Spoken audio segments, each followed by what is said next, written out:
ഈ ലോകത്തിൻ്റെ എല്ലാ ഭാഗങ്ങളും, എല്ലാ ഭൂഖണ്ഡങ്ങളും, എല്ലാ രാജ്യങ്ങളിലും രാത്രിയും പകലും പ്രാർത്ഥിക്കുന്ന ഓരോ മകൻ്റെ മേലും മകളുടെ മേലും അവരുടെ ജീവിത ആവശ്യങ്ങളുടെ മേലും കർത്താവിന്റെ കൃപ ചൊരിയട്ടെ. സ്തുതിക്കട്ടെ. ഹല്ലേലൂയ. യേശുവേ നന്ദി, യേശുവേ ആരാധന, പിതാവേ നന്ദി, പിതാവേ മഹത്വം, പിതാവേ ആരാധന. എല്ലാ ജീവിത ദുരിതങ്ങളുടെയും മേൽ ദൈവിക ഇടപെടലുണ്ടായി എത്രയും വേഗം എല്ലാ മക്കളെയും സാക്ഷികളാക്കി ഏർപ്പെടണമേ. യേശുവേ നന്ദി, യേശുവേ ആരാധന, പിതാവേ നന്ദി, പിതാവേ മഹത്വം. തിരുച്ചോരയാലെന്നെ സുഖമാക്കണേ ഈശോ, തിരുമുറിവിൽ നിന്നൊഴുകും തിരുച്ചോരയാലെന്നെ സുഖമാക്കണേ ഈശോ. നിന്റെ മുടിനാര് പോലും എണ്ണി വെച്ചേക്കണം. നീച്ച പറയാൻ കാര്യം എന്താണ്? നമ്മൾ ദൈവത്തെ ടേക്ക് ഫോർ ഗ്രാൻഡഡ് ആവും. എന്നിട്ട് നമ്മൾ അതിൻ്റെ അടിയിൽ കൂടി നമ്മൾ നമ്മുടേതായിട്ടുള്ള സൂത്രപ്പണികൾ ചെയ്യും. ഉടമ്പടി എപ്പോഴും നമ്മൾ ശ്രദ്ധിക്കേണ്ടത് വളരെ സത്യസന്ധമായ ഒരു മാർഗത്തിലൂടെ ആണ് ഉടമ്പടിയിൽ നമ്മൾ ജീവിക്കണമെങ്കിൽ. ഇപ്പോൾ ഈ മനുഷ്യൻ തന്നെ പറയണത് അദ്ദേഹം വർക്ക് ചെയ്യാൻ പോകും. വർക്ക് ചെയ്യാൻ പോകുമ്പോൾ എന്താ ചെയ്യണമെന്ന് വെച്ച് കഴിഞ്ഞാൽ ചിലപ്പോൾ വർക്ക് അറ്റ് ഹോം കിട്ടും, അല്ലെങ്കിൽ കമ്പനിയിൽ പോകണം. പക്ഷേ ചൊവ്വാഴ്ച കൃത്യമായിട്ടും ഈ ധ്യാനം കൂടും പുള്ളി. കഴിഞ്ഞ ദിവസം ധ്യാനം കൂടാൻ വേണ്ടിയുള്ള കൈപൊക്കാൻ പറഞ്ഞപ്പോൾ 5-10 പേരാണ് കൈപൊക്കിയത്. അപ്പോൾ കാര്യം ഉടമ്പടി എടുത്തപ്പോൾ നമ്മൾ പറഞ്ഞതല്ലേ, ഇതിൻ്റെ അപ്ഡേഷൻസ് വേണമെന്നുണ്ടെങ്കിൽ ഉടമ്പടി ധ്യാനം കൂടണം. എല്ലാ വ്യാഴാഴ്ചയും എല്ലാ ചൊവ്വാഴ്ചയും ഒരെണ്ണം കൂടണം. ഇത് കൂടിയിട്ടില്ല. ഇത് കൂടാത്തത് കാരണം എപ്പോഴും വെച്ചാൽ അപ്പം തന്നെ ഉടമ്പടി ബ്രേക്കായില്ലേ. അത് എപ്പോഴും നമ്മൾ ശ്രദ്ധിക്കണം. കാരണം ദൈവത്തോട് പറഞ്ഞിട്ടുള്ള ഒരു കാര്യവും നമ്മൾ മറന്നു പോകരുത്. കാരണം നമ്മൾ മറന്നിട്ട് കാര്യമില്ല, ദൈവം അത് ഓർത്തിരിക്കും. അതനുസരിച്ചുകൊണ്ട് ഈ വിഷയം ടേക്കപ്പ് ചെയ്യാൻ വൈകും. ഇപ്പം ഈ മനുഷ്യൻ എന്താണ്, ആതുര സേവനത്തിന് പോകണം. അപ്പോൾ ആതുര സേവനത്തിന് പോകുമ്പോൾ ആദ്യം അദ്ദേഹം കമ്പനി അയാളെ വിളിക്കണ മുമ്പ് ചെയ്തുകൊണ്ടിരുന്നത്, അയാൾ ആഴ്ചയിൽ ഒരു ദിവസം ആതുര സേവനത്തിന് പോകും. ഭക്ഷണം വാങ്ങിച്ച് ഭക്ഷണം ഇല്ലാത്തവർക്ക് കൊടുക്കാൻ വേണ്ടി ആലയങ്ങളിൽ പോകും. അപ്പോൾ അദ്ദേഹം പറയണത് എനിക്ക് വേണമെങ്കിൽ പോകാതിരിക്കാമായിരുന്നു. ആ സമയത്ത് എനിക്ക് ജോലിയില്ലല്ലോ. അപ്പോൾ എനിക്ക് വേണ്ട ഒരു കമ്പനിയിൽ ആ 3 മണിക്കൂറുണ്ടെങ്കിൽ ഒരു ഇമെയിൽ ആപ്ലിക്കേഷൻ സെറ്റപ്പ് ചെയ്ത് പുട്ടപ്പ് ചെയ്ത് വിടാൻ പറ്റും. പക്ഷെ അതെടുക്കാതെ ആ 3 മണിക്കൂർ ജോലി ആതുര സേവനത്തിന് പോകും. അപ്പോൾ ആ സാക്ഷ്യം കേട്ടപ്പോൾ എനിക്ക് മനസ്സിലായി ഇത് കുറച്ച് കഴിയുമ്പോൾ ഇത് വർക്കൗട്ട് ചെയ്യുമെന്നുള്ളത്. അതായത് വിശ്വസ്തതയെന്ന് പറയുമ്പോൾ ഈ ഒരു വിഷയത്തിൽ വളരെ ഗുരുതരമായ ഒന്ന് പ്രാർത്ഥിച്ച മക്കളെ. കർത്താവായ ദൈവമേ, കർത്താവായ ദൈവമേ, ഉടമ്പടി ജീവിതത്തിലെ അങ്ങയോട് കാണിക്കേണ്ട വിശ്വസ്തതയ്ക്ക് ആവശ്യമായ ദൈവസ്നേഹവും ദൈവസ്നേഹത്തിന് ഉപോത്ബലമായ ദൈവസ്നേഹം ഞങ്ങൾക്ക് നൽകണമേ. അപ്പൊ ഇതൊരു ഉപോത്ബലമായ അഭിഷേകമാണ്. അപ്പൊ ഇടയ്ക്കിടയ്ക്ക് നിങ്ങൾ ഈ അഭിഷേകത്തിന് വേണ്ടി പ്രാർത്ഥിക്കണം. ഉടമ്പടിയിൽ എപ്പോഴും ഞാൻ നിങ്ങളോട് പറയാം, അഭിഷേകം എന്ന് പറയുന്നത് വളരെ സീരിയസ് ആയിട്ടുള്ള കാര്യമാണ്. പോസിറ്റീവ് കാര്യങ്ങൾക്കാണ് അനുഗ്രഹമുള്ളത്, നെഗറ്റീവ് കാര്യങ്ങൾക്ക് വേണ്ടത് അഭിഷേകമാണ്. പോസിറ്റീവ് കാര്യങ്ങൾക്കാണ് നമുക്ക് ഈ അനുഗ്രഹം മാത്രമല്ലേ അറിയത്തുള്ളൂ. അത് നമ്മൾ എപ്പോഴും ദൈവത്തോട് അനുഗ്രഹമേ ചോദിക്കത്തുള്ളൂ. പക്ഷേ ജീവിതം അങ്ങനെ അല്ല. ജീവിതം ഇപ്പം രാത്രിയാകാൻ പോവുകയാണ്. ഈ രാത്രി മുഴുവൻ കഴിഞ്ഞാൽ പിന്നെ പകൽ വരും, ഇല്ലേ? ഇപ്പം ജീവിതത്തിൽ പോസിറ്റീവായിട്ടുള്ള കാലം മാത്രമല്ല, പ്രകാശകാലം മാത്രമല്ല, ഇരുട്ടിൻ്റെ കാലവും ഉണ്ടാകും. മിക്സ് ചെയ്താൽ ഇത് വരണത്. അപ്പോൾ നമ്മളെ സംബന്ധിച്ചിടത്തോളം പോസിറ്റീവായിട്ടുള്ള കാര്യം, ഇപ്പം ജോലി കിട്ടണം. ജോലി എന്താണ്? അനുഗ്രഹമല്ലേ? അനുഗ്രഹമല്ലേ? മകളുടെ കല്യാണം നടക്കണം, അതെന്താണ്? അനുഗ്രഹമല്ലേ? Physical favours. നിങ്ങൾക്ക് നല്ല പരീക്ഷ എഴുതിക്കൊണ്ടിരിക്കുന്ന കുഞ്ഞുങ്ങൾ, അവർക്ക് നല്ല മാർക്ക് കിട്ടണം, അത് അനുഗ്രഹമല്ലേ? അപ്പോൾ ഇതെല്ലാം അനുഗ്രഹമാണ്. ഇനി വീടിൻ്റെ ജപ്തി മാറണം, അല്ലെങ്കിൽ വീട് വെക്കാനുള്ള ലോൺ കിട്ടണം. അതൊക്കെ ഇപ്പോൾ ലോൺ കിട്ടണമെന്ന് പറയുമ്പോൾ നിങ്ങൾക്ക് ഇതൊക്കെ പ്രാർത്ഥിക്കേണ്ട വിഷയമാണ്. പക്ഷേ വീടില്ലാതെ ഒന്ന് ജീവിച്ച് നോക്കണം, വരും അറിയും. വീടില്ലാതെ ജീവിച്ച് നോക്കണം. പണ്ട് ഇപ്പോഴത്തെ അപ്പന്മാരൊക്കെ ജീവിച്ചിരുന്ന പണ്ടത്തെ പെരകൾ, നമ്മൾ ചോറ് തിന്നുമ്പോൾ മുകളിൽ നിന്ന് വെള്ളം വീഴുമായിരുന്നു ചോറ്റുപാത്രത്തിൽ. അവിടെയൊക്കെ മക്കളാണ് ഇന്ന് രസപ്പെട്ട് അവരുടെ വേദനയും കഷ്ടപ്പാടും കൊണ്ടാണ് ഇന്ന് അപ്പന്മാർക്കൊക്കെ ഒരു മണ്ടത്തരം തോന്നി, ഞങ്ങൾ അനുഭവിച്ചു, ഞങ്ങളുടെ മക്കൾ അനുഭവിക്കരുതെന്ന്. മക്കളെ അങ്ങനെയല്ലേ, അങ്ങനെ എല്ലാവരും പറയണത്, ഞങ്ങൾ അനുഭവിച്ചു, ഞങ്ങളുടെ മക്കൾ അനുഭവിക്കരുത്. പക്ഷെ മക്കൾ അനുഭവിക്കണേ, മക്കൾ നമ്മൾ അനുഭവിപ്പിക്കുന്നുണ്ട് ഇപ്പം. അതാണ് വിഷയം. നമ്മൾ ആത്മാർത്ഥമായിട്ട് ഞങ്ങൾ അനുഭവിച്ചു, ഞങ്ങളുടെ മക്കൾ അനുഭവിക്കരുത്. ഇപ്പം എന്ത് ചെയ്ത് മക്കൾ തിരിച്ച് നമ്മൾ അനുഭവിപ്പിക്കുന്നുണ്ട്. കാര്യം അവർക്ക് ചക്കി കുത്തി പത്താഴം പെറ്റു, ചക്കി കുത്തി അമ്മ വെച്ചു, ഞാനുണ്ടെന്ന് പറയത്തില്ലേ? അതാണ് ഞാനുണ്ട്. എങ്ങനെ ഉണ്ട്? അത് പത്താഴം പെറ്റെന്ന്. പത്താഴം പ്രസവിക്കണമെങ്കിൽ എന്തെല്ലാം പാടാരെങ്കിൽ ആ ചെള്ളയിൽ കിടന്നും വെയിലത്ത് കിടന്നും മഴയത്ത് കിടന്നൊക്കെ പണിയെടുക്കണ പത്താഴം പ്രസവിക്കത്തില്ല. അപ്പം ഈ കഷ്ടപ്പാടൊന്നും ഇല്ലാതെ നിങ്ങൾ മക്കളെ വളർത്തിക്കൊണ്ട് വരും. മക്കൾക്കൊന്നും അറിയാൻ പറ്റത്തില്ല. അപ്പോഴും സ്വാഭാവികമായിട്ടും അപ്പോൾ അവർ നമ്മളോട്, അവർക്ക് 10-17 വയസ്സാകുമ്പോൾ പറയും, അതിന് അമ്മയും അപ്പനും കഷ്ടപ്പെട്ട് ഞങ്ങളെന്ത് ചെയ്യണമെന്ന് ചോദിക്കും. അവർ തിരിച്ചു ചോദിക്കും. അതല്ലേ അവർ ചോദിക്കുന്നുണ്ടല്ലോ ഇപ്പോൾ. അതിന് അമ്മയും അപ്പയും കഷ്ടപ്പെട്ട് നിങ്ങളുടെ കയ്യിരിപ്പ് കൊണ്ടാണ്, അത് ഞങ്ങളെന്ത് ചെയ്യും? ഞങ്ങളുടെ കാലത്ത് ഈ പ്രശ്നമൊന്നുമില്ലല്ലോ, ഞങ്ങൾ ജനിച്ച് കുടുംബത്തിന് ഐശ്വര്യം ഉണ്ടായിരുന്നു. അതാണ് വിഷയം. അവർ നമ്മളെ പറയാൻ പോലും അനുവദിക്കത്തില്ല. മക്കളെ പറയാൻ പോലും അനുവദിക്കത്തില്ല. കാര്യം അവർക്ക് നിങ്ങൾ ചോദിക്കണതെല്ലാം കൊടുത്തു. പെമ്മക്കളാണെങ്കിൽ പെമ്മക്കളെ മുഴുവൻ ചീത്തയാക്കിയിരിക്കണ ആരാണ് ചീത്തയാക്കണത്? അമ്മമാരല്ല, അപ്പന്മാർ ചീത്തയാക്കുക. പെമ്മക്കളെ മുഴുവൻ ചീത്തയാക്കി കളഞ്ഞതും പെമ്മക്കളിൽ നിന്ന് കാണിക്കുന്ന എല്ലാ കോപ്പറാട്ടത്തിന് പിന്നിലും അപ്പന്മാരുണ്ട്. നമ്മളെങ്ങനെ സ്റ്റാൻഡേ പിടിച്ചാലും അപ്പൻ വേറെ ഒരു വഴി ഉണ്ടാക്കിയിട്ട് അവർ സപ്പോർട്ട് ചെയ്യും. അവരതിനെ വലുതായി കഴിഞ്ഞാൽ ഇത് തന്നെ ഇരിക്കും അവസ്ഥ. അപ്പന്മാർ കാണിക്കുന്ന ക്രിമിനലിസം ഭയങ്കരമാണ് ഈ പെമ്മക്കളുടെ വിഷയത്തിൽ. അമ്മ സ്റ്റാൻഡേ പിടിക്കും. കാര്യം അമ്മ ഇവരുടെ സ്വഭാവങ്ങളെല്ലാം അറിയാമല്ലോ. അപ്പം അതുകൊണ്ട് ഞാനിങ്ങനെ നിങ്ങളെ മോശമായിട്ടും നന്മയായിട്ടും പറയുകയല്ല. ഇങ്ങനെ എന്തെങ്കിലും വിഷയങ്ങളൊക്കെ ഉണ്ടെങ്കിൽ നിങ്ങൾ അല്ലൽ അനുഭവിക്കുമ്പോൾ നിങ്ങളുടെ മക്കളും അല്ലൽ അനുഭവിക്കുന്ന രീതിയിൽ അവരത് നമ്മൾ ഒരുമിച്ച് സഹിച്ചു പോകണം. അല്ല അവരൊന്നും അറിയിക്കാതെ നിങ്ങൾ നടന്നൊരു കാര്യമില്ല. ശരിക്കും അവരൊന്നും അറിയിക്കാതിരുന്നൊരു കാര്യമില്ല. അവരറിയണം. ശ്രദ്ധിക്കട്ടെ. ഹല്ലേലൂയ.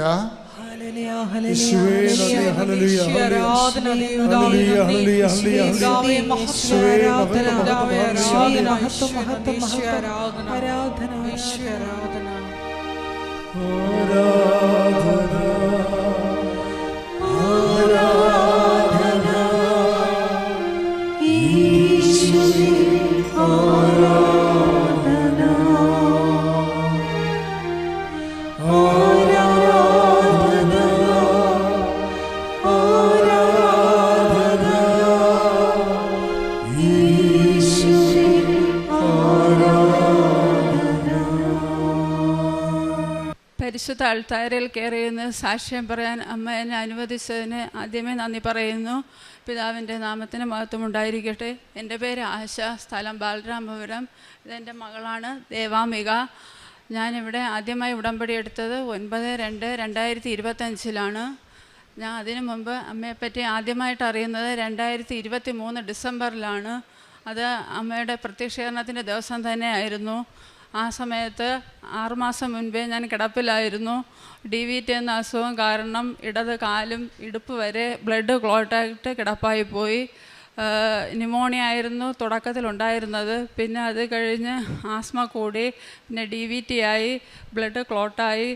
പിന്നെ അത് കഴിഞ്ഞ് കൗണ്ടെല്ലാം കുറഞ്ഞു പോയി, WBC കൗണ്ട് കൂടി. അങ്ങനെ തീരെ എണീക്കാൻ വയ്യാത്ത അവസ്ഥയായിപ്പോയി. ആ സമയത്താണ് എൻ്റെ വീടിൻ്റെ അടുത്തുള്ളൊരു ചേച്ചി ഇവിടുത്തെ ഉടമ്പടി ഉപ്പും തൈലവും തന്നിരുന്നത്. അത് ഞാൻ ഉപയോഗിച്ചു. എന്താണെന്നൊന്നും അറിയില്ലായിരുന്നു, എങ്കിലും ഞാൻ പ്രാർത്ഥനയോടെ ഉപയോഗിച്ചു. പിന്നെ ആ സമയത്തൊന്നും അസുഖം എന്തെന്ന് കണ്ടുപിടിക്കാനൊന്നും സാധിച്ചിട്ടില്ല. ഞാൻ അതിനു മുൻപേ 20 വർഷം കൊണ്ട് ഒരു ക്യാൻസർ പേഷ്യൻറ്റും കൂടെയാണ്. അപ്പോൾ കാല് ഏകദേശം ഒരു ആനയുടെ വലുപ്പത്തിൻ്റെ കാലിൻ്റെ വീതമായിപ്പോയി, പൊട്ടുന്ന അവസ്ഥയിലെത്തി.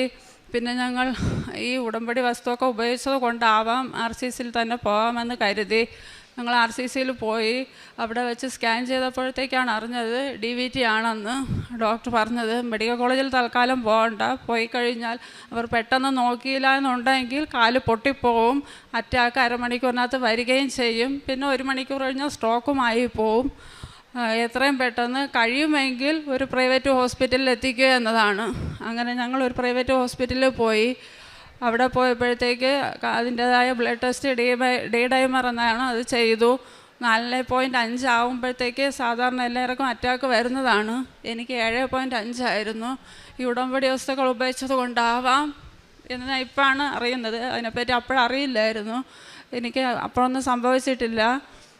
പിന്നീട് ബ്ലഡ് പെട്ടെന്ന് അലിയണേന് പൊക്കിളിലാണ് 15 ഇഞ്ചക്ഷൻ എടുത്തത്. 10 ദിവസം അവിടെ ഹോസ്പിറ്റലിൽ കിടന്ന് ഡിസ്ചാർജ് ചെയ്ത് വന്നു. അതിന് ശേഷം 58 ദിവസം ഒരേ കിടപ്പായിരുന്നു, നടക്കാനേ പാടില്ലായിരുന്നു. ആ സമയത്താണ് ഇവിടെ വന്ന് ഉടമ്പടി എടുത്ത് ഒരു ചേച്ചി എനിക്ക് പത്രം കൊണ്ട് തന്നത്. ആ പത്രത്തിൽ ഒത്തിരി കുടുംബത്തിൻ്റെ ഫോട്ടോ ആയിരുന്നു ഫ്രണ്ടിലുണ്ടായിരുന്നത്. അതിലെഴുതിയിരുന്ന ഒരു വാചകം ഇങ്ങനെയായിരുന്നു: ഉടമ്പടി നിൻ്റെ ഐശ്വര്യം പുനഃസ്ഥാപിക്കുന്ന പ്രാർത്ഥന. അപ്പോൾ ഉടമ്പടി ഇതെന്താണെന്നോ ഒന്നും അറിയില്ല. മാതാവിനെയും ഈശോയുടെയും കണ്ടിട്ടുണ്ടെന്ന് അറിയാതെ ഞങ്ങളെ വീടിൻ്റെ അടുത്തുള്ള കുരിശടിയിലെ മാതാവിനെ, വേളാങ്കണ്ണി മാതാവിനെ മാത്രമേ അറിയാമായിരുന്നുള്ളൂ, വേറൊന്നും അറിയില്ലായിരുന്നു. പിന്നീട് ആ ചേച്ചി എപ്പോഴും അമ്മയോട് പറയുമായിരുന്നു ഇവിടെ വരാനായിട്ട്. എനിക്ക് എണീറ്റ് നടക്കാൻ പറ്റാത്തതുകൊണ്ട് വരാൻ കഴിഞ്ഞില്ല. പിന്നെ 2025 ജനുവരി ആയപ്പോഴത്തേക്ക് വരാമെന്ന് കരുതി. എനിക്കപ്പോൾ നടക്കാനൊക്കെ തീരെ ബുദ്ധിമുട്ട്, നീരൊന്നും കുറഞ്ഞിട്ടില്ല, ബ്ലഡ് ടെസ്റ്റും അതിൻ്റെ അളവ് കുറഞ്ഞിട്ടുണ്ടായിരുന്നില്ല, 1-ലെത്തിയതേ ഉള്ളൂ. 0.5 നിന്ന് താഴെ വേണം അത് നിൽക്കാനായിട്ട്. അപ്പോൾ നടക്കാൻ പറ്റാത്ത കാരണം എനിക്ക് ട്രെയിനിൽ വരാൻ പറ്റില്ലായിരുന്നു. പിന്നീട് വീടിനടുത്തുള്ള കുറച്ച് പേർ ചേർന്ന് വന്നപ്പോൾ ഞാൻ അതിൻ്റെ കൂടെയാണ് വന്നത്. ഇവിടെ വന്നപ്പോഴത്തേക്ക് ടോക്കൺ എടുക്കാൻ പറഞ്ഞു, എടുത്തു. അപ്പോൾ ഞാൻ കരുതി ഇവിടെ പ്രാർത്ഥിക്കേണ്ടടുത്ത് ഇരിക്കാൻ വേണ്ടിയായിരിക്കും ആ ടോക്കണെന്ന്. ഉടമ്പടിക്കാണെന്ന് എനിക്ക് അപ്പോഴറിയില്ല. അപ്പോഴത്തേക്ക് ഞാനും ടോക്കൺ എടുത്തു, എല്ലാവർക്കൊപ്പം ചെന്നിരുന്നു, ഉടമ്പടി എടുത്തു. പക്ഷേ അപ്പോൾ കിട്ടിയ പ്രേക്ഷിത പ്രവർത്തനമൊന്നും എനിക്ക് ചെയ്യാൻ പറ്റിയില്ല. എനിക്ക് വേണ്ടി എൻ്റെ മകളാണ് ചെയ്തത്. കാര്യം എനിക്ക് നടക്കാനൊന്നും പറ്റില്ലായിരുന്നു. ഇത് മാത്രമല്ല, കിടപ്പായി കഴിഞ്ഞ് എണീറ്റപ്പോഴത്തേക്ക് എനിക്ക് ജനറ്റിക് വാർട്ടും കൂടെ വന്നു. അത് ജനറ്റിക് വാർട്ടാണെന്നും അറിയില്ലായിരുന്നു. ചെറുതായിട്ടൊരു ഉണ്ണി പോലെ അങ്ങനെ എന്തെങ്കിലും ആണെന്നാണ് കരുതിയത്. അത് നിമിഷം കൊണ്ട് തേനീച്ച കൂടും മാതിരി എൻ്റെ ജനറ്റിക് ഏരിയ മൊത്തം ആയിപ്പോയി. ഇത് DVTക്കുള്ള ബ്ലഡിൻ്റെ ടാബ്ലറ്റ് കഴിക്കുന്നതുകൊണ്ട് പീരീഡ് സമയത്ത് ശക്തമായ ബ്ലീഡിങ്ങുമായിരുന്നു. എനിക്ക് പേട് പോലും ഉപയോഗിക്കാൻ പറ്റാത്ത അവസ്ഥയിലായിരുന്നു. രാത്രിയൊക്കെ ഞാൻ ക്ലോസറ്റിലേക്ക് ഇരുന്നാണ് ഞാൻ ഉറങ്ങിയിരുന്നത്. കാര്യം പേട് വയ്ക്കാൻ പറ്റില്ല.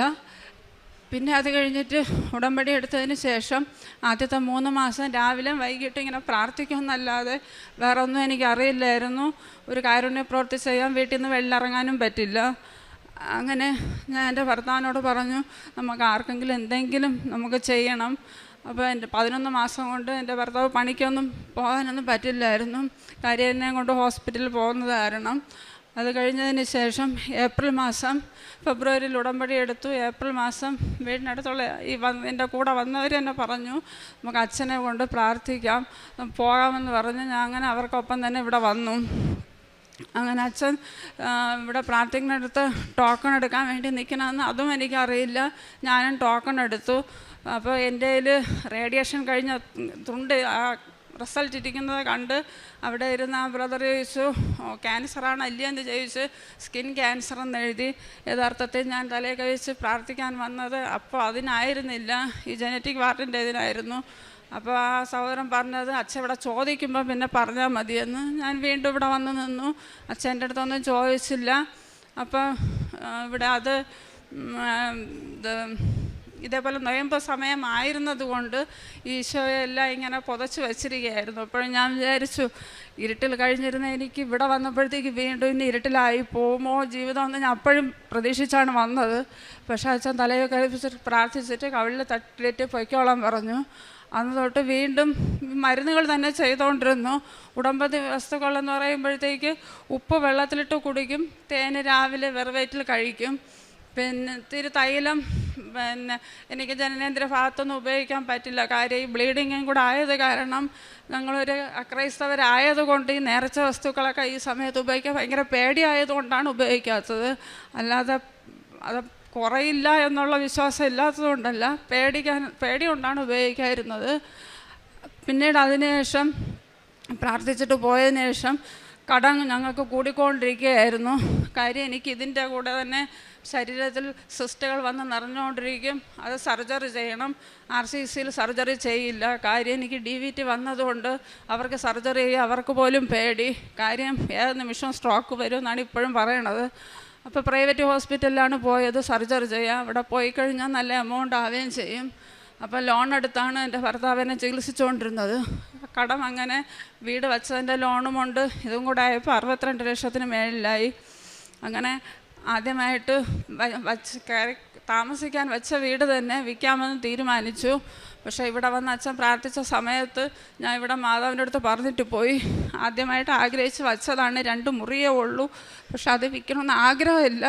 കടം തീരാനെങ്കിൽ അത് വിൽക്കണമെങ്കിൽ വിൽക്കട്ടെ, ഇല്ലെങ്കിൽ വേറൊരു വസ്തുവുണ്ട് അത് വിറ്റാലും മതിയെന്നാണ് പ്രാർത്ഥിച്ചിട്ട് പോയത്. പക്ഷെ അമ്മയുടെ നിയോഗം അങ്ങനെ ആയതുകൊണ്ട് ആ വസ്തു 11 മാസം കൊണ്ട് ഞങ്ങൾ വിൽക്കാനായിട്ട് ആഗ്രഹിച്ചു. ആരും വരുന്നു എന്നല്ലാതെ ആരും ഇഷ്ടപ്പെടുന്നില്ല, വാങ്ങുന്നുമില്ലായിരുന്നു. അപ്പോഴത്തേക്ക് ഭർത്താവ് അവിടെ അന്ന് ഒരാൾ നോക്കാൻ വരുമെന്ന് പറഞ്ഞതുകൊണ്ട് ഇവിടുത്തെ അപ്പോഴത്തേക്ക് സാക്ഷ്യങ്ങളൊക്കെ അച്ഛൻ എന്നെ പ്രാർത്ഥിച്ചതിന് ശേഷമാണ് ഞാൻ സാക്ഷ്യങ്ങളൊക്കെ കറക്റ്റായിട്ട് കണ്ടു തുടങ്ങിയത്. അന്ന് ഞാൻ ഭർത്താവിൻ്റെ കയ്യിൽ ഉപ്പ് കൊടുത്തുവിട്ടിട്ട് ഞാൻ പറഞ്ഞു, ആൾ വരുന്ന സമയത്ത് എന്നെ വിളിച്ച് പറയണേന്ന് പറഞ്ഞു. അപ്പോൾ എന്നെ വിളിച്ചപ്പോഴത്തേക്ക് ഞാൻ പറഞ്ഞു ഉപ്പ് അവിടെ ഇടാൻ പറഞ്ഞു. വിശ്വാസ പ്രമാണം ചൊല്ലി ഞാൻ 2.5 മണിക്കൂർ ഒരേ കണക്കിരുന്ന് പ്രാർത്ഥിച്ചുകൊണ്ടിരുന്നു. അന്ന് തന്നെ അവർക്കത് ഇഷ്ടപ്പെട്ടെന്ന് പറഞ്ഞു ടോക്കൺ തന്നിട്ട് പോയി. 15 ദിവസം കഴിഞ്ഞപ്പോഴത്തേക്ക് അഡ്വാൻസ് കൊണ്ടുവന്നു. വന്നവരുടെ ഹസ്ബൻഡ് ഗൾഫിലായതുകൊണ്ട് 10 ദിവസം കഴിഞ്ഞ് വരുമുള്ളെന്ന് പറഞ്ഞു. പക്ഷേ 7 ദിവസം കഴിഞ്ഞപ്പോഴത്തേക്ക് അവർ വന്നു. അവർക്ക് അവരുടെ ഹസ്ബൻഡും വന്നു കണ്ടപ്പോൾ വീട് ഇഷ്ടപ്പെട്ടു. 1 മാസം കഴിഞ്ഞിട്ട് രജിസ്ട്രേഷൻ നടത്തുള്ളെന്ന് പറഞ്ഞു. അപ്പോൾ 3 ദിവസം കഴിയുമ്പോഴത്തേക്കും മെയ് ദിനമായിരുന്നു. അപ്പോൾ അന്ന് അവധി, രജിസ്ട്രേഷൻ നടക്കില്ല. അപ്പോൾ അത് മാത്രമല്ല 1 മാസം കഴിഞ്ഞ് നടക്കുള്ളൂ പറഞ്ഞതുകൊണ്ട് നടക്കില്ല എന്നാണ് കരുതിയത്. പക്ഷേ മെയ് ദിനത്തിൻ്റെ അന്ന് വൈകിട്ട് വിളിച്ച് പറയുകയാണ് മെയ് 3-ാം തീയതി രജിസ്ട്രേഷൻ നടത്തുമെന്ന്. അങ്ങനെ ഞങ്ങൾക്ക് എമൗണ്ട് കിട്ടി. പക്ഷേ ഇവിടെ ഉടമ്പടിയിൽ എടുക്കാൻ വന്നപ്പോഴത്തേക്കും ഞാൻ ഹസ്ബൻഡിൻ്റെ അടുത്ത് ചോദിച്ചു, എനിക്ക് വീടിൻ്റെ വിലയും കാര്യങ്ങളൊന്നും അറിയാത്തതുകൊണ്ട് ഞാൻ ചോദിച്ചു എത്ര ലക്ഷം രൂപ കിട്ടിയാൽ നമുക്ക് നഷ്ടമില്ലാതെ പോവും. 62 ലക്ഷം രൂപ കടമുണ്ട് താനും, എത്ര കിട്ടിയാൽ നമുക്കത് നമ്മുടെ ഇത് നിൽക്കുമെന്ന് ചോദിച്ചപ്പോൾ എനിക്ക് 57 ലക്ഷം രൂപ കിട്ടിയാൽ മതി, ബാക്കി കട ഞാൻ അധ്വാനിച്ച് തീർത്തോളാം, 57 ലക്ഷം കിട്ടിയാൽ അത് നഷ്ടമില്ലാതെ പോവുള്ളെന്ന് പറഞ്ഞു. അങ്ങനെ ഞാൻ 57 ലക്ഷം എഴുതി വെച്ചു ഇവിടെ ഉടമ്പടിയിൽ.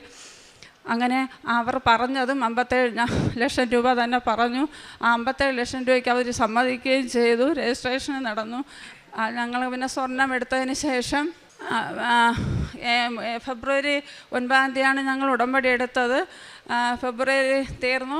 അടുത്ത മാർച്ച്, ഏപ്രിൽ, മെയ് 3-ാം തീയതി രജിസ്ട്രേഷൻ കഴിഞ്ഞു. 3 മാസ കാലയളവിന് മെയ് 9 കഴിയുമ്പോഴേ 3 മാസം ആവുള്ളൂ ഇവിടെ ഉടമ്പടി എടുത്തിട്ട്. അതിന് മുന്നേ തന്നെ തീർന്നു.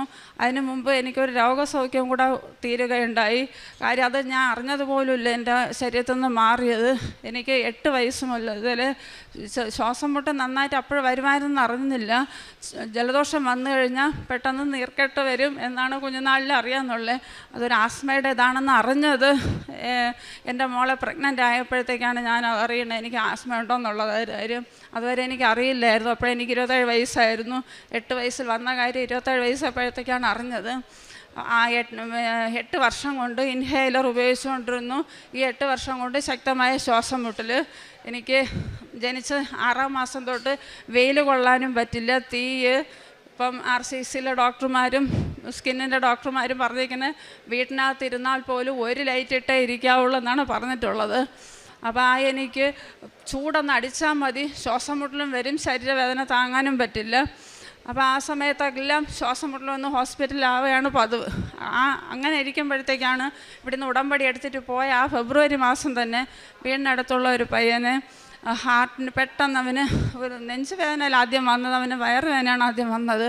ഒരു ഹോസ്പിറ്റലിൽ പോയി ചെക്കപ്പൊക്കെ ചെയ്ത് വന്നപ്പോഴത്തേക്ക് അവന് ഹാർട്ടിനായിരുന്നു കംപ്ലൈൻറ്റ്. ബൈപ്പാസ് ചെയ്ത് വാൽവ് മാറ്റണമെന്നാണ് പറഞ്ഞിരുന്നത്.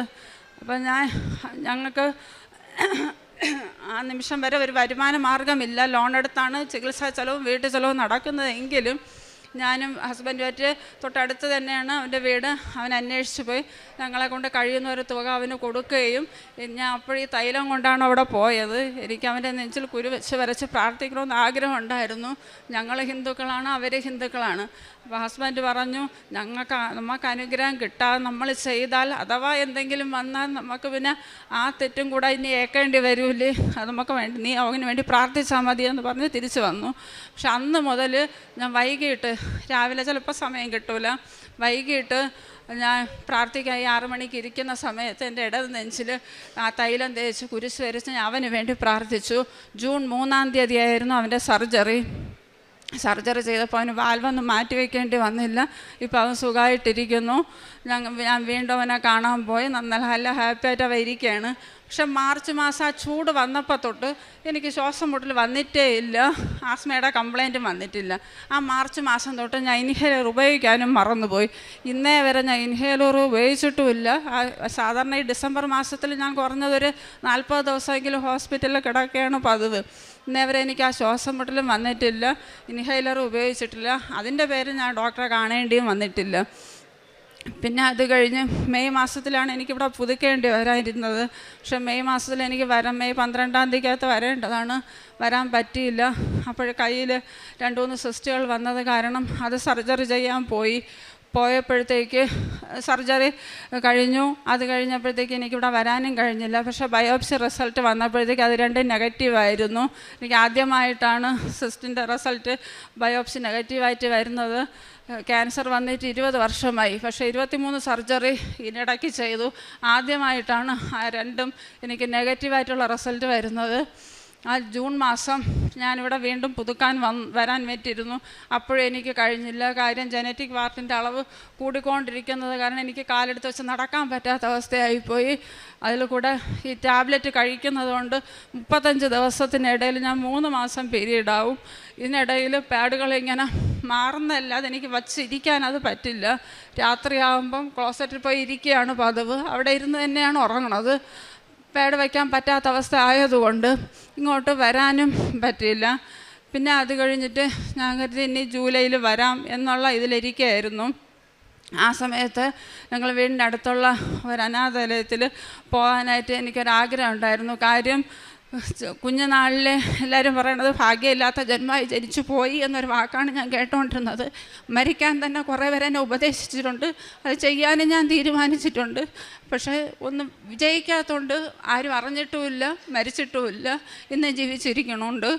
പക്ഷേ പിന്നെ അപ്പോഴൊക്കെ ഞാൻ അവരോട് ചോദിക്കുന്നിടത്തെല്ലാം ചിരിച്ചുകൊണ്ടാണ് മറുപടി പറഞ്ഞ. കാര്യം എനിക്ക് കയ്യും കാലിനും ശരീരസുഖം ദൈവം തന്നിട്ടുണ്ടല്ലോ, പുറത്തിറങ്ങി നടക്കാനും പറ്റും, എല്ലാം ചെയ്യാനും പറ്റും. എൻ്റെ കാര്യങ്ങൾ എനിക്ക് നോക്കാൻ പറ്റണമല്ലോ, അതുപോലും പറ്റാത്ത എത്ര പേരുണ്ട്. അതിനേക്കാൾ വലുതല്ലല്ലോ ഈ ശരീരത്തിൽ കാണുന്ന ഈ പുള്ളിയൊന്നും. അതുകൊണ്ട് എനിക്ക് അതിലൊന്നും വലിയ സങ്കടമില്ല. അങ്ങനെ വീണ്ടും ഒരു 3 കിലോമീറ്ററിനകത്ത് തന്നെ അങ്ങനെ ഒരു കരുണാലയം അവിടെ ഉള്ളതായിട്ട് എനിക്ക് അറിയില്ലായിരുന്നു. പക്ഷേ ഹസ്ബൻഡ് പോയി കണ്ടുപിടിച്ചു. അവിടെ പോയി എനിക്ക് ഈ DVTക്കുള്ള മരുന്നിനും മറ്റുള്ള മരുന്നുകൾക്കും വേണ്ടി 1 മാസം 15,000 രൂപയുടെ ചിലവുണ്ട് മരുന്നിന് മാത്രമായിട്ട്. ഞങ്ങൾ ആ തുക അവിടെ കൊണ്ടുപോയി സഹായിച്ചു. ആ ജൂൺ 12-ാം തീയതി എനിക്ക് DVTക്ക് മരുന്ന് കഴിക്കാൻ അതിൻ്റെ ചെക്കപ്പിന് പോകണം, RCCയിലും പോകണം. അപ്പം എനിക്കൊരു സിസ്റ്റ് ഉണ്ടായിരുന്നു. അതിൻ്റെ സർജറി ചെയ്യണമെങ്കിൽ RCCയിൽ കാണിക്കണമെങ്കിൽ ഈ DVTക്ക് കഴിക്കുന്ന മരുന്ന് കഴിക്കുന്ന ഫിസിഷ്യൻ്റെ കൺസെൻറ്റ് ഉണ്ടെങ്കിൽ മാത്രമേ സർജറി ചെയ്യുള്ളൂ. അപ്പോൾ ആദ്യം ഞാൻ RCCയിലാണ് ചെക്കപ്പിന് രാവിലെ പോയത്.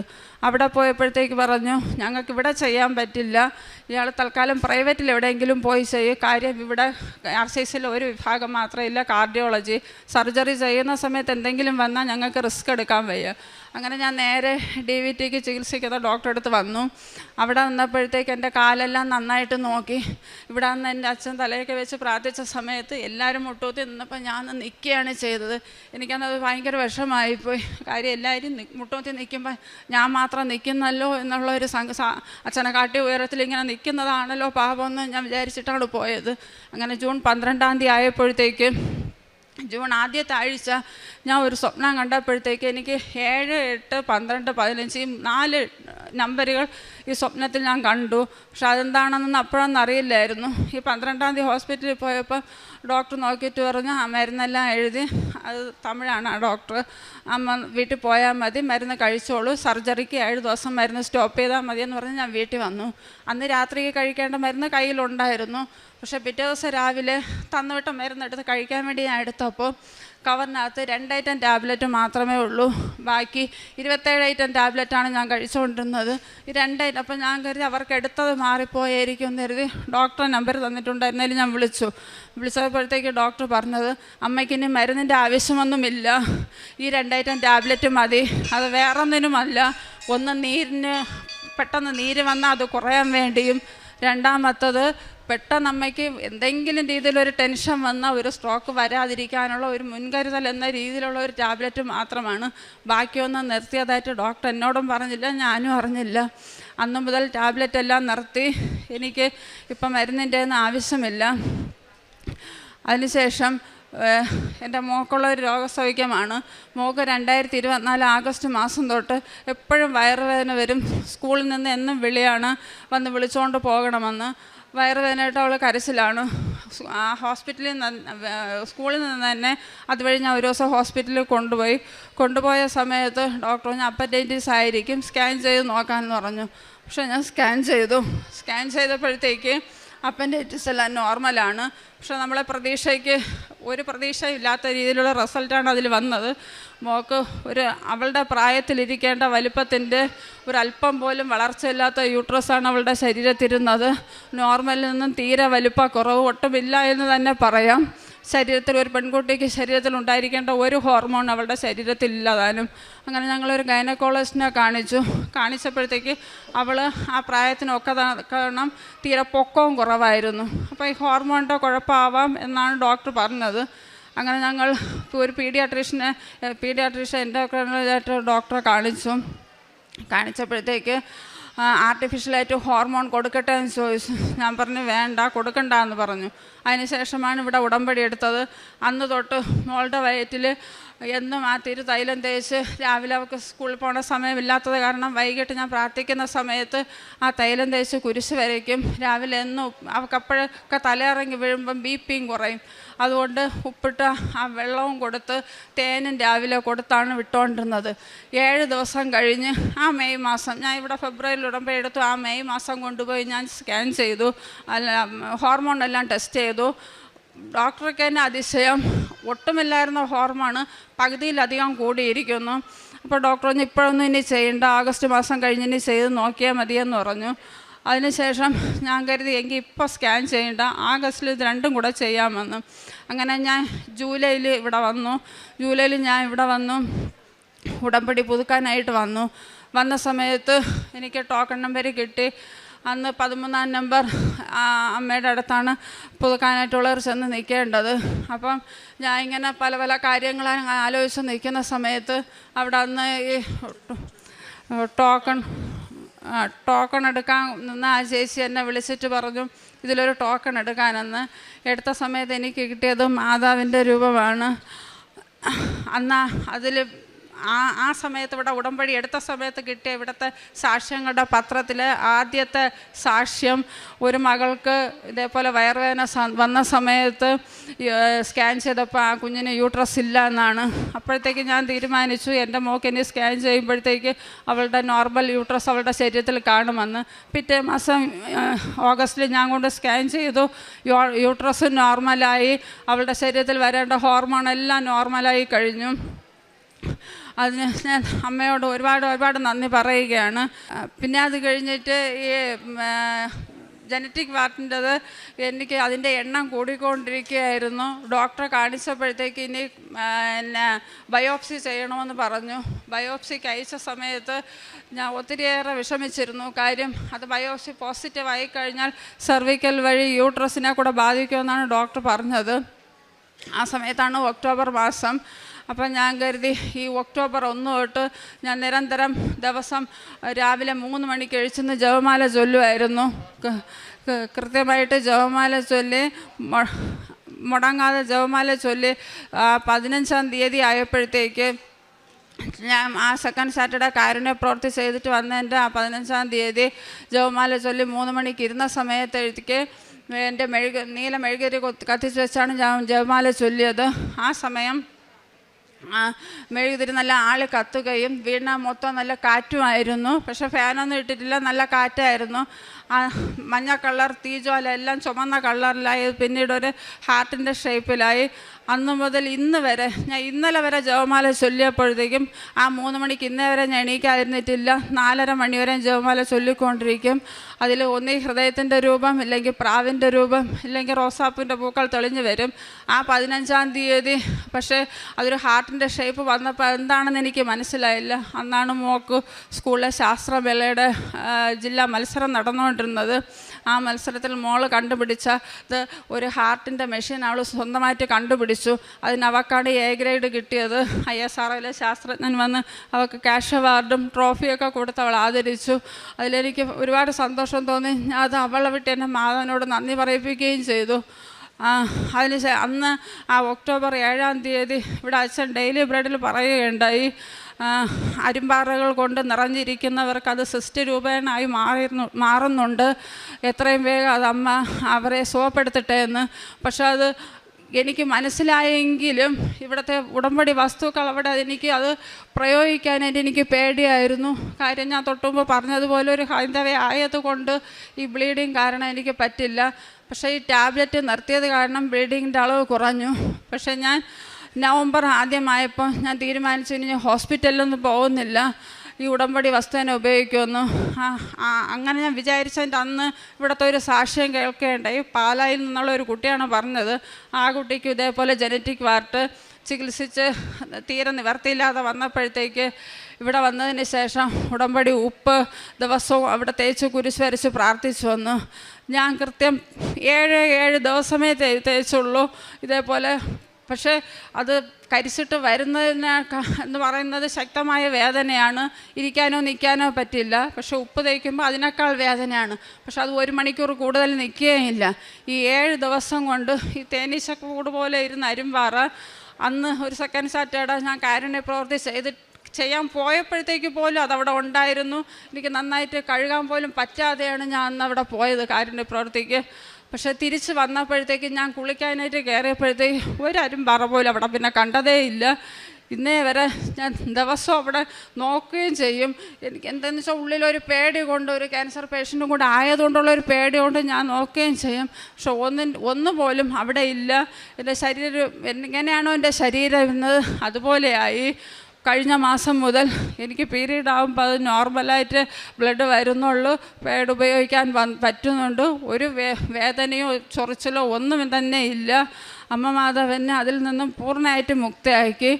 അവിടെ ക്യാൻസർ തന്നെ വരുമെന്ന്, അതും തിരുവനന്തപുരത്തെ കിംസ് ഹോസ്പിറ്റലാണ്, തിരുവനന്തപുരം ജില്ലയിൽ തന്നെ ഏറ്റവും ഫേമസായ ഹോസ്പിറ്റലാണ്. അവിടെയുള്ള ഡോക്ടർമാർ വിധി എഴുതി ഇതിന് ക്യാൻസർ തന്നെയാണ്. ബയോപ്സി ചെയ്തപ്പോൾ നെഗറ്റീവ് ആണെങ്കിലും വീണ്ടും അവർ ഒന്നുകൂടെ ചെയ്യാനായിട്ട് തീരുമാനിച്ചിരിക്കുമ്പോഴത്തേക്കാണ് ഞാൻ ഇനി ഹോസ്പിറ്റലിൽ പോകില്ല എന്ന് തന്നെ തീരുമാനിച്ചത്. പക്ഷേ അത് ഈ ഉടമ്പടി ഉപ്പ് വഴി അത്രത്തോളം വിശുദ്ധിയുണ്ടെന്ന് അന്നാണ് അതിനുള്ള മേന്മ എനിക്ക് മനസ്സിലായത്. അതിന് തൊട്ടു മുമ്പ് ഞങ്ങൾക്കൊരു ലോണ് കിട്ടാതെ ആയപ്പോഴത്തേക്ക് പോലും ഞങ്ങളെ വീടിൻ്റെ അടുത്തുള്ള കുരിശടി ചെന്ന് ജപമാല ചൊല്ലിക്കൊണ്ടിരുന്നിട്ട് പ്രാർത്ഥിക്കുകയുണ്ടായി. ഞങ്ങൾക്ക് ആ ലോൺ അനുവദിച്ചില്ലെങ്കിൽ ഞങ്ങൾക്ക് വീട്ടു ചെലവിന് പോലും കയ്യിൽ പൈസ ഒന്നും ഇല്ലായിരുന്നു. ഈ ലോൺ പൈസ എടുത്ത് തന്നെയാണ് ഞാൻ കാരുണ്യ പ്രവൃത്തിയും ചെയ്തുകൊണ്ടിരുന്നത്. അമ്മ മാതാവ് നമുക്കത് എന്തെങ്കിലും തരുമെന്നുള്ള ആ പ്രതീക്ഷയെ തന്നെ തരുമെന്ന് വെച്ചാൽ എൻ്റെ അസുഖം കുറഞ്ഞു കഴിഞ്ഞാൽ ഞങ്ങൾക്ക് വേറെ ചിലവൊന്നുമില്ല, ഞങ്ങൾ നിത്യേന ചിലവ് മാത്രമേ ഉള്ളൂ. അപ്പോൾ ആ സമയത്ത് ബാങ്കിൽ പോയപ്പോഴത്തേക്ക് പിന്നെ ലോണൊന്നും കിട്ടില്ല എന്നാണ് പറഞ്ഞത്. അപ്പോഴാണ് ഇവിടെ സാക്ഷ്യങ്ങളിലൂടെ കേട്ട വാചകം വെച്ച് തന്നെ ഈ ഉടമ്പടി ഉപ്പ് ഞാൻ അന്ന് അവിടെ ഇട്ട് പ്രാർത്ഥിച്ചു. തരില്ല എന്ന് പറഞ്ഞ ലോണ് അന്ന് തന്നെ ഞങ്ങൾക്ക് അനുവദിച്ചു. അന്നും അതിൻ്റെ ആ മേന്മ മനസ്സിലാക്കാത്ത ഞാനാണ് വീണ്ടും 15 ദിവസം കഴിഞ്ഞിട്ടാണ് ഈ ഉടമ്പടി ഉപ്പ് തേച്ച് എനിക്ക് അരുമ്പാറകളെല്ലാം മാറിയത്. അതിൽ നിന്നെല്ലാം എനിക്ക് അമ്മമാനോട് തിരുമാനോട് ഒരുപാട് നന്ദി പറയുന്നു. എൻ്റെ കാരുണ്യ പ്രവർത്തികളെന്ന് പറയുന്നത് ഞാൻ ഈ പറഞ്ഞതുപോലെ തന്നെയാണ്. എൻ്റെ ഞാൻ ലോണെടുത്തും കടം വാങ്ങിയൊക്കെ തന്നെയാണ് കാരുണ്യ പ്രവർത്തികൾ ഇതുവരെയും ചെയ്തിട്ടുള്ളത്.